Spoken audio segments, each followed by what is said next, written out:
Erev Tov à toutes et à tous, très heureux de vous retrouver à nouveau ce soir pour continuer notre petite promenade à l'intérieur des Pirkei Avot. Et nous sommes donc à la fin du premier chapitre, enfin on n'a pas complètement terminé, on est en train d'arriver vers la fin du premier chapitre. Et nous sommes donc dans cette fameuse Mishnah dans laquelle Shimon Beno, donc le fils de Rabban Gamliel Shimon, disait Kol yamai gadalti ben achachamim velo matzati laguf tov mishtika. Il dit toute ma vie j'ai grandi parmi les sages et je n'ai pas trouvé de mieux pour le corps que le silence. Je vous prie de m'excuser. Alors la semaine dernière on s'était longuement arrêté sur cette notion de Kol yamai gadalti ben achachamim, c'est-à-dire sur l'apprentissage que Rabban Shimon ben Gamliel a eu de par la fréquentation des sages du peuple juif, de par le fait que il a accompli cette mitzvah, ce commandement d'être meshamesh, c'est-à-dire d'être proche, de les voir, de les observer, et sur la base de ça, évidemment, d'apprendre de toutes sortes d'enseignements, et surtout cet enseignement sur lequel on va s'arrêter aujourd'hui. L'homme atzati la gouf, je n'ai pas trouvé pour le corps, tov mishtika, mieux que le silence. Alors, c'est assez surprenant qu'on soit sur cette Mishnah actuellement parce que certaines personnes peut-être qui suivent ce cours ont suivi aussi le cours que je donne à 6h30 qui est actuellement sur le silence. Donc si l'on suit, ils vont entendre des choses qu'ils ont déjà entendues. Voilà, je suis désolé, on va reparler de ce concept. Mais d'abord, c'est quoi cette histoire de l'homme atzati la gouf? Je n'ai pas trouvé pour le corps. Pardonnez-moi, pas alior, alors. Alors, première interprétation, l'omatzati la gouf. Interprétation très basique mais très intéressante. En ce qui concerne l'univers du corps, je n'ai pas trouvé mieux que le silence. C'est-à-dire que c'est une manière élégante de dire que pour tout ce qui a trait aux préoccupations purement physiques, la shtika, le silence au fond, est sans doute la meilleure des choses, c'est-à-dire c'est un univers sur lequel il n'y a pas lieu de trop s'étendre. En ce qui concerne tout ce qui a trait l'univers du corps, l'univers de la réalité physique de l'être, qu'est-ce qu'on va manger, qu'est-ce qu'on va pas manger, shtika. Alors shtika, c'est pas le silence, c'est une parole qui soit limitée parce que tout simplement, ce sont des considérations, j'ai presque envie de dire techniques, sur lesquelles parfois on passe énormément de temps. Alors pourquoi on passe du temps? Parce que soit le corps est devenu super important, et c'est un peu dommage parce que le corps, c'est le support de l'âme, à l'image du cheval et du cavalier, c'est le cheval qui supporte le cavalier, le cheval est celui qui transporte le cavalier, le plus important c'est le cavalier et pas le cheval n'est que le support, le corps est le support de l'âme. Évidemment, sans cheval, le cavalier ne pourra pas arriver à destination, sans corps, l'âme ne pourra pas remplir sa mission, mais évidemment il ne faut pas donner au corps la dimension qu'il ne doit pas avoir. Donc, l'omatzati la gouf, je n'ai pas trouvé pour le corps mieux que le silence, c'est-à-dire savoir ne pas trop parler de tout ce qui a trait à l'univers, donc de la réalité matérielle et de tous ses besoins, mais en dire ce qui est nécessaire pour pouvoir passer à ce qui est l'essentiel. Maintenant, autre lecture, le Matzati Tov la gouf, je n'ai pas trouvé mieux que pour ceux qui considèrent que le corps est important que le silence. Alors c'est une petite pirouette de ce commentateur qui dit « Je n'ai pas trouvé pour le gouf, c'est-à-dire pour ceux qui essentiellement définissent leur vie comme étant une vie terrestre et physique, mieux que le silence. » Ça ne veut pas dire qu'on ne leur parle pas, mais au fond, est-ce que j'ai besoin d'être dans un échange trop important avec ceux pour qui les préoccupations essentielles, c'est savoir tout ce qui a trait à l'univers du corps et de la corporalité. Et ça, c'est une seconde dimension. La troisième, et qui est très intéressante, c'est l'univers du Messie. Et en effet, c'est assez intéressant parce que le roi David a dit la chose suivante, pardonnez-moi, c'est pas le roi David, les maîtres du Talmud nous disent que En ben David ba, que le roi David, le descendant de David, c'est-à-dire le Messie n'arrivera qu'au moment où toutes les neshamot qui sont dans le corps auront émergé. Qu'est-ce que ça veut dire? Je ne sais pas. Ce qui est sûr, c'est que là-bas, nos maîtres comprennent Sheba Gouf comme étant quelque chose qui fait allusion au Messie.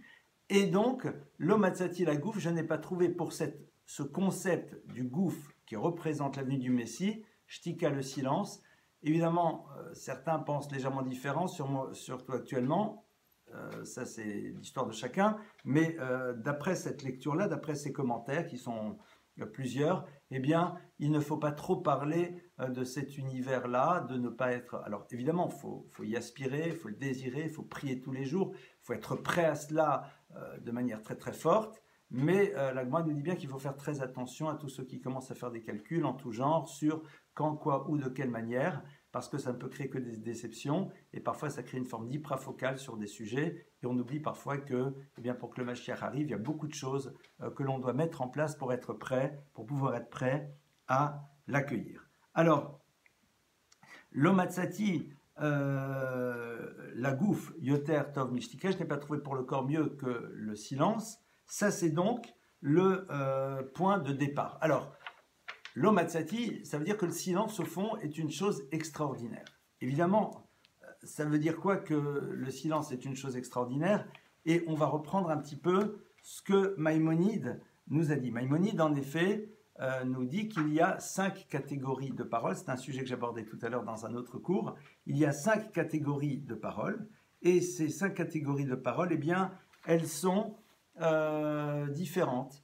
Il y a ce que l'on appelle Dibour et Assour, c'est-à-dire la parole qui est interdite, Dibour Hamoutar, Dibour Hammaous, pardonnez-moi, je suis désolé, la parole qui est dégoûtante, la parole Moutar, permise, la parole sur des sujets de mitzvah, de commandement, on va essayer de comprendre ce que ça veut dire, et après, il y a parole mitzvah, la parole qui elle-même est mitzvah et commandement. Alors, de quoi il s'agit?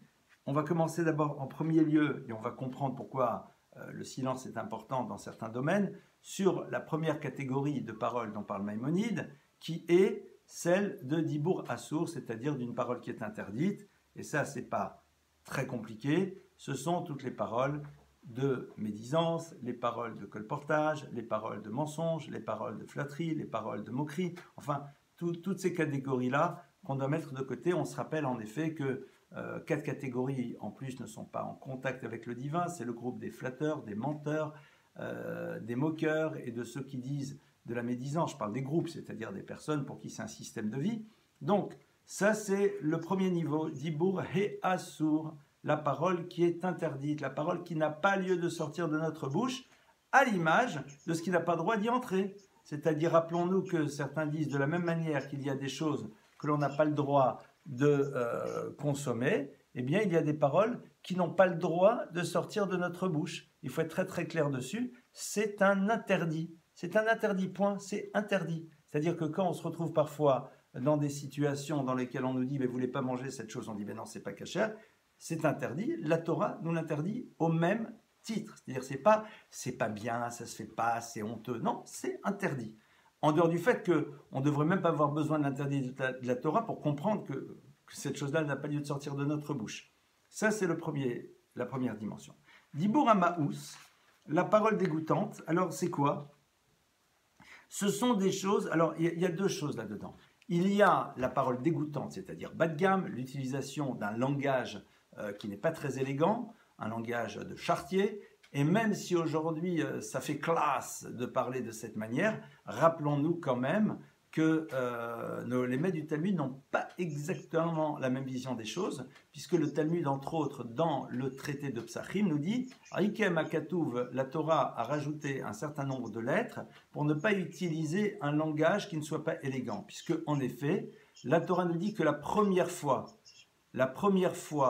où le mot impur aurait pu être utilisé dans la Torah, c'est lors de la fameuse histoire de l'arche de Noé, lorsque Dieu a dit qu'on allait faire monter des animaux de différentes catégories dans cette arche. Eh bien, rappelons-nous que ici la Torah nous dit Mina Behema HaTorah, des animaux purs, tu prendras Shiva Shiva 7-7, ou Mina Behema Asher Enena Torah, et des animaux qui ne sont pas purs. Qui ne sont pas purs. Elle dit impurs, surtout que par la suite on utilisera le terme. Mais la première fois où la Torah a utilisé le terme, elle a dit non. Pourquoi? Pour nous apprendre une élégance dans le langage, pour savoir utiliser un langage que l'on appelle un langage propre. Et les maîtres de la Kabbale, lorsqu'ils nous renvoient à l'utilisation de ce langage propre, eh bien, ils nous disent clairement que c'est quelque chose qui flirte avec l'univers des mœurs un peu dissolu. Pourquoi? Parce que le langage est souvent quelque chose qui a un lien direct avec l'univers des mœurs, de la pulsion, et s'habituer à avoir un langage élégant, propre, est quelque chose de fondamental. D'ailleurs, moi je donne toujours cet exemple un peu gros sabot, mais je dis aux personnes, écoutez, essayez d'imaginer une personnalité que vous respectez profondément, qui parle bas de gamme, même si on dit ouais, ça me dérangerait pas, ok, ça c'est ce qu'on dit quand on a envie de se la jouer, pardonnez-moi l'expression, mais c'est faux. Imaginez, je vais utiliser volontairement des mots qui ne font, enfin j'ose espérer qu'ils ne font pas partie de mon langage quotidien, évidemment, mais imaginez le Rav Sitruk ou des rabbinim comme ça qui ont une valeur, des gens de haut niveau qui vont dire bon alors vous comprenez dans le cadre du couple, quand un mec qui rencontre une nana et lui fait un rencard, bien c'est pas des gros mots, mais ça n'ira pas. Il n'y a pas de résonance. Le Talmud dit c'est la même chose, quelqu'un qui mange dans la rue. Alors il peut arriver à tout le monde de croquer quelque chose dans la rue, mais essayez d'imaginer une personnalité qui est là en train de croquer son sandwich, boire sa canette devant tout le monde, au vu au-dessus de tout le monde, sans une certaine forme de discrétion. Il y aurait quelque chose qui nous dérangerait. Pourquoi? Parce qu'il y a une forme d'inadéquation. Grandir, c'est cela. Et donc, ici, Lashon Ma'us, c'est un langage bas de gamme. Alors, évidemment, la grande difficulté, c'est qu'on est dans un monde dans lequel on s'habitue à ce langage. D'ailleurs, il y a des personnes qui utilisent des mots et puis ils disent, mais je ne vois pas où est le rapport, quoi. C'est-à-dire, ils ne se rendent même plus compte de l'utilisation. Je ne parle pas d'un monde dans lequel même les femmes vont utiliser ces terminologies, surtout dans un monde masculin dans lequel utiliser les mêmes mots que les hommes, ça fait, c'est bon, là, je fais partie du club. C'est dommage. C'est dommage parce que le langage, c'est la particularité de l'humain, c'est le lieu à travers lequel Dieu a signifié que l'humain était différent de l'animal, et ce langage-là, eh bien, nous devons essayer, autant que faire se peut, de faire en telle sorte qu'il soit un langage propre. Ce n'est pas un langage trop empoulé, trop voilà, non, c'est un langage propre. Maintenant, il y a autre chose dans Ma'us, et Ma'us, évidemment que dans le terme de dégoûtant, regardez, il y en a qui diraient dégueulasse, j'aime pas ce mot, on va dire c'est pas un gros mot, mais je sais pas, dégoûtant, c'est voilà, on peut dire d'une chose qu'elle est dégoûtante ou qu'elle n'est pas propre, c'est une forme d'évolution dans le rapport au langage. Eh bien, il existe aussi, donc on ne va pas prendre cette dimension péjorative, mais dans l'univers du Ma'us, le Chafetz Chaim disait, c'est aussi ces conversations du café du commerce. C'est-à-dire, je ne parle pas des conversations entre copains, entre copines, dans lesquelles on échange, on a besoin de partager des choses parce que ça renforce le lien, parce qu'on est content. La conversation, ce n'est pas nécessairement que de la philosophie, que de la pensée. C'est aussi, et tu as vu, tu es au courant, sans rentrer bien sûr dans les interdits de le colportage et toutes ces choses-là, mais c'est, tu as vu ce qui s'est passé, ceci, cela, ça peut parfois renforcer le lien social. Mais à un moment, si notre vie, elle tourne autour des conversations du commerce, des conversations de commerce, la politique est au courant et surtout, la plupart du temps, en plus notre parole, ce n'est même plus notre parole, on ne se contente que répéter à voix ce qu'on a vu ailleurs. D'ailleurs, souvent, quand il s'agit de ce domaine, je dis au fait, j'ai lu dans tel endroit, j'ai lu dans tel journal, on m'a dit que. Pourquoi? Parce que ce n'est pas l'expression de la pensée ni de ma réflexion. On devient souvent les haut-parleurs d'une pensée qui n'est pas la nôtre, qu'on retraduit avec des mots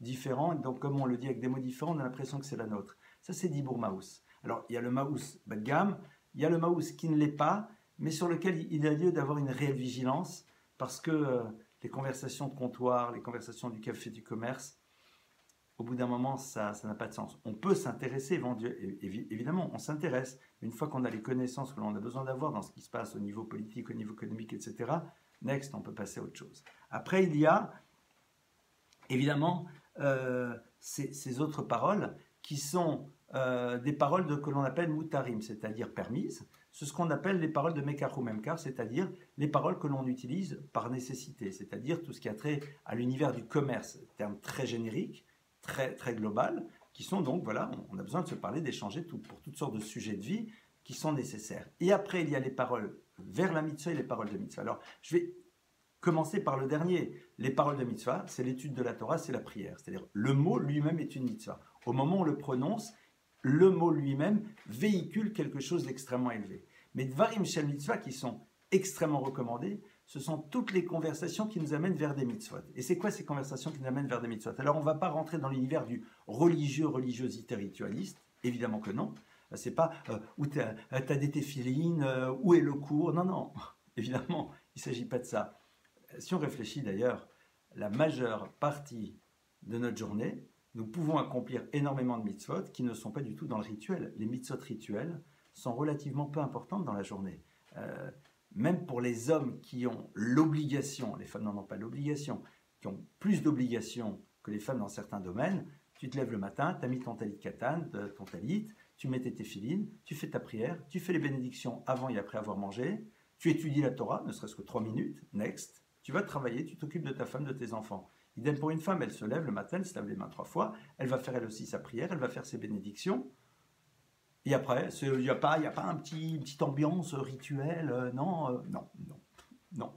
Soit tu es quelqu'un qui étudie longuement la Torah, super, mais il n'y a pas plein de tzedaka, non, tu vas travailler. Mais tu as plein d'occasions de faire des mitzvot. Quand tu souris à ta femme, à tes enfants, quand tu te souris à ton mari, quand tu leur dis des mots gentils, quand tu leur dis des compliments, tout ça, la Torah demande, ça fait partie de ce que la Torah demande à l'individu. Et attention, qu'on soit bien clair, tu vas pas nous la jouer en disant « Je vais faire une grande mitzvah. Bonjour ma femme, comment tu vas vraiment? T'es la plus belle. » Non, ça c'est... Si c'est ça, on est complètement à côté. Tu l'exprimes parce que tu le ressens, parce que tu en vis. Mais sache qu'au moment où tu le fais, tu accomplis quelque chose d'extraordinaire. Tu donnes à l'autre des éléments positifs, l'autre est content, l'autre est heureux, tu le renforces. Quand tu juges les gens positivement, quand tu leur fais des compliments, tout ça, la Torah dit c'est des choses qui sont des mitzvot. Tu ne vas pas rentrer là-dedans en disant « je vais faire des mitzvot et je vais faire genre ma béat du jour ». Sinon, j'ai l'impression qu'on est complètement à côté de l'histoire. Mais de facto, ce sont des paroles de mitzvah, des paroles d'encouragement, des paroles au travail, de compliments, de valorisation, d'encouragement. Voilà, tous ces mots-là, et ils sont tellement nombreux dans la journée, sont des paroles de mitzvah. Et celles-là ont une valeur extraordinaire. Et bien sûr, il y a ce qu'on a dit, la parole de mitzvah en tant que telle. Donc, lorsque l'on nous parle déjà de shtika, de savoir faire le silence, il faut savoir sur quoi. Néanmoins, derrière l'univers, au fond, du silence, se joue une problématique un peu plus profonde, qui est celle de l'orgueil. Pourquoi? Parce que souvent la parole, et on est, enfin je ne sais pas si vous, mais moi évidemment que oui, on est tombé là-dedans, c'est que la parole est une manière de se faire exister. Alors, il y a ce que j'appellerais se faire exister de manière un peu bas de gamme, d'accord? C'est moi personnellement je pense que, moi personnellement je, d'accord? Et puis, il y a la parole qui est là pour que tout le monde nous regarde, pour que tout le monde fixe le regard sur nous, pour pouvoir faire émerger son moi et sa présence à l'intérieur d'un groupe et d'un système. Évidemment que c'est peut-être sur cette parole-là où les Chachamim nous ont dit « Attention, shtika ». Pourquoi shtika? Pourquoi la meilleure des choses pour toi, c'est le silence? Parce que vous allez dire, à la limite, si les autres, ça ne les dérange pas. Parce qu'à force d'exister en parlant, tu n'existeras jamais à l'intérieur de toi. C'est-à-dire que la personne qui est sans arrêt dans la parole, eh bien, existe à travers les mots qu'elle prononce, et donc dépend du regard et de l'écoute des autres, et quelque part, n'arrivera pas à construire une vie intérieure réelle. D'ailleurs, les maîtres du Talmud vont nous le dire par ailleurs, que le silence est beau pour les sages et pour les imbéciles. Alors je vais commencer par les imbéciles. Parce que l'imbécile, quand il se tait, personne n'est au courant que c'est un imbécile. S'il commence à parler, tout le monde va s'en rendre compte. Donc déjà, quand on est un imbécile, c'est-à-dire qu'on a l'habitude de dire des bêtises, vaut mieux se taire, parce que comme ça, au moins, tout le monde pense que tu es quelqu'un de super, d'intelligent, de brillant, etc., etc. Maintenant, pour les chachamim aussi, parce que tout simplement, les chachamim, bien pour eux, le silence, c'est l'expression d'une vie intérieure. Et évidemment, quand ils parlent, ils ont des choses à dire. Ils sont aussi dans la conversation qui peut nous paraître être futile, mais qui est porteuse de sens. On raconte une très très belle histoire, vraie, parce qu'il y a parfois des histoires fausses, mais elles sont vraies. On raconte une très belle histoire sur un maître qui s'appelait le Rav Israël Salanter. C'est intéressant parce que je vous dis, ce thème, c'est vraiment le thème que j'abordais dans le cours d'avant, donc c'est impressionnant. Rav Israël Salanter, eh bien, s'est retrouvé un jour avec des élèves dans une ferme où ils ont passé la nuit, que sais-je. En tout état de cause, ils ont passé une nuit ou 2 nuits, ou j'en sais rien, d'ailleurs, dans une ferme. Ils ont été reçus là-bas, ils ont dû sûrement payer. Bon, Super. Et Rabbi Israël Salanter donc s'est retrouvé face à la femme du fermier et puis a commencé à lui parler. Rabbi Israël Salanter, c'est un gaon, c'est un génie en Torah, c'est quelqu'un qui a développé l'éthique, un homme qui a construit des choses, enfin c'est pas n'importe qui. Et puis il est là avec la fermière, et puis ils discutent alors, et les poules, et les poussins, et les récoltes, et comment ça se passe, et les vaches actuellement, et elle lui explique, voilà, parce que, il dit, d'accord, c'est intéressant, et alors, cette année, vous avez fait plus de fourrage que de machin et tout.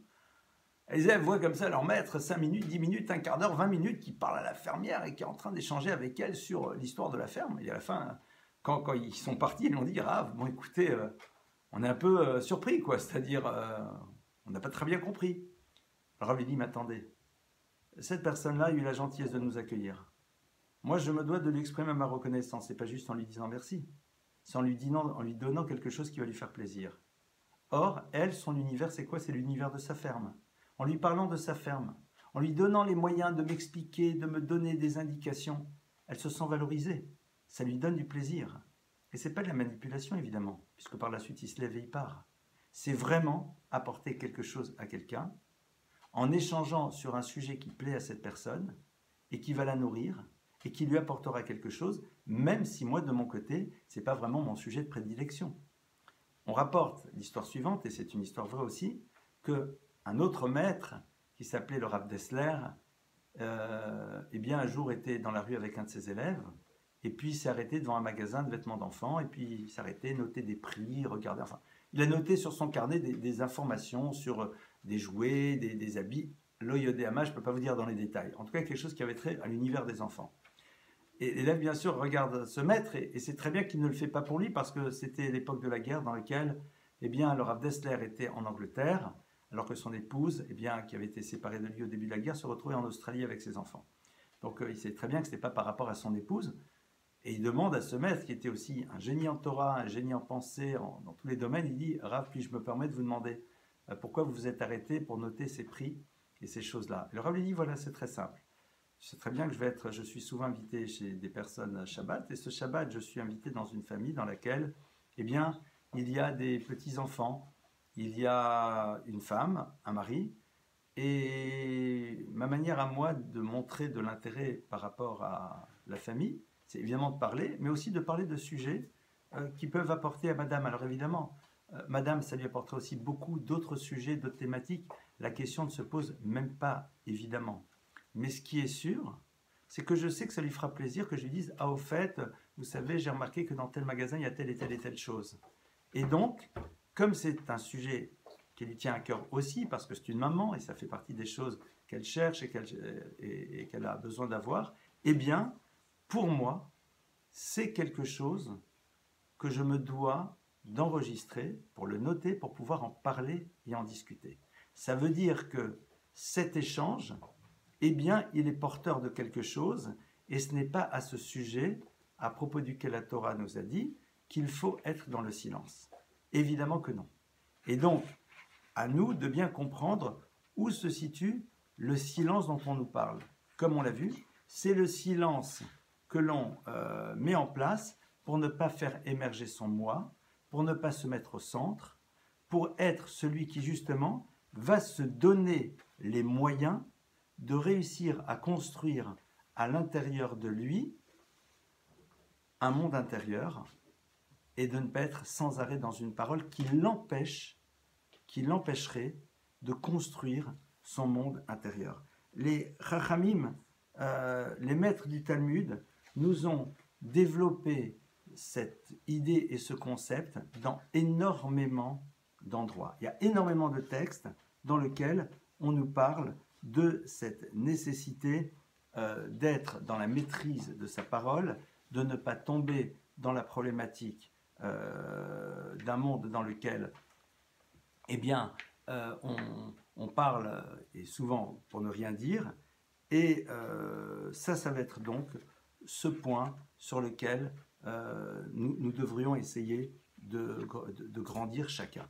C'est vrai que ce n'est pas simple, mais en même temps, si ce maître qui a grandi parmi les sages, les a observés, a essayé de percevoir comment ils fonctionnaient, a exprimé cette notion, c'est que évidemment nous sommes profondément concernés par celle-ci dans notre quotidien. Attention qu'on soit bien clair, Souvent, on a tendance à vouloir être dans le silence, surtout chez soi, à la maison, d'accord?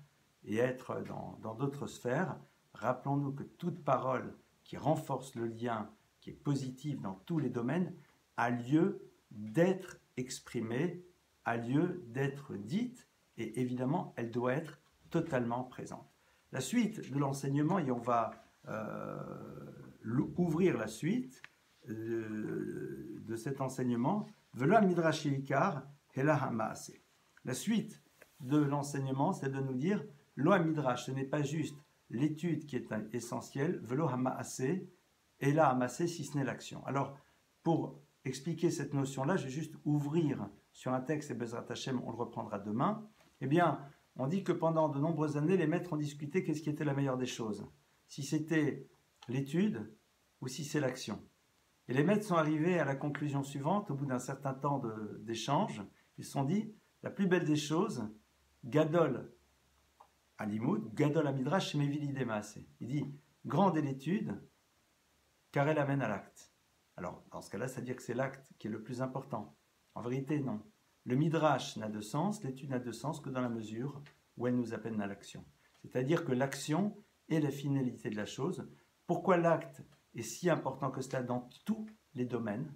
C'est une chose que l'on va essayer d'explorer ensemble demain soir, surtout dans un univers dans lequel souvent les gens ont tendance à dire, vous savez, ces actions, les actes, les mitzvot, c'est réducteur, c'est petit, c'est technique, c'est rituel, c'est pour les gens qui ont besoin de se sentir rassurés par certaines choses. Non, on est au-dessus de ça.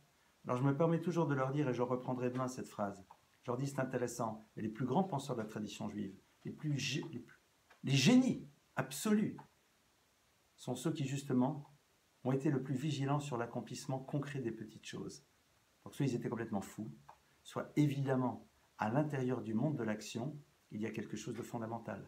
On ne peut pas imaginer que ceux qui sont notre source d'inspiration, de manière incroyable, dans l'univers de la pensée, de la réflexion, de la philosophie, dans tous les domaines, puissent être des individus qui, dans le monde de l'action, n'ont rien compris.